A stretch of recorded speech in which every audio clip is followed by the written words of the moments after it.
আসসালামু আলাইকুম গাইস, কেমন আছেন সবাই? আশা করি আপনারা সবাই ভালো আছেন। দেখতে পাচ্ছেন আমরা একটা খামারে আসছি, একটি ছাগলের খামার, গট ফার্মিং আর কি। বিশাল বড় একটি খামার, এখানে প্রায় শতাধিক ছাগল আছে। আলহামদুলিল্লাহ সবগুলো ছাগলই খুব কোয়ালিটি সম্পন্ন এবং দেখতেও মাশাআল্লাহ খুবই সুন্দর। আর এই যে দেখতে পাচ্ছেন এগুলো হলো ব্ল্যাক বেঙ্গল, এই খামারেরই ব্ল্যাক বেঙ্গল এবং দুই তিনটা অন্যান্য জাতের ছাগল যেমন তোতাপুরি, বিটল এগুলো দিয়েই খামারটি গঠিত। কিন্তু ব্ল্যাক বেঙ্গল দেশি জাতের ছাগল আর কি, যেটা বলেন আপনারা, ওইটাই পরিমাণ বেশি আর কি। ছাগলগুলো যেমন সুন্দর, এই জায়গার পরিবেশটাও তেমনই সুন্দর। খুবই সুন্দর পরিবেশে ছাগলগুলো পালিত হচ্ছে।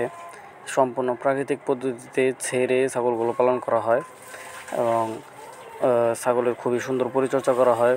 পরিচর্যার জন্য আলাদা লোকও রয়েছে। দেখতে পাচ্ছেন এই যে ছাগলগুলো মাশাআল্লাহ খুব সুন্দর। একটার 3টি বাচ্চা, একটির 4টি বাচ্চা এবং 5টি বাচ্চাও সহ একটি ছাগলও রয়েছে। সবাই দোয়া করবেন এই খামারি ভাইটির জন্য, ভাইটি যেন সামনে আগাতে পারে এবং এই খামারের পেছনে তার যে উদ্দেশ্য সেটা যেন সে সফল হতে পারে।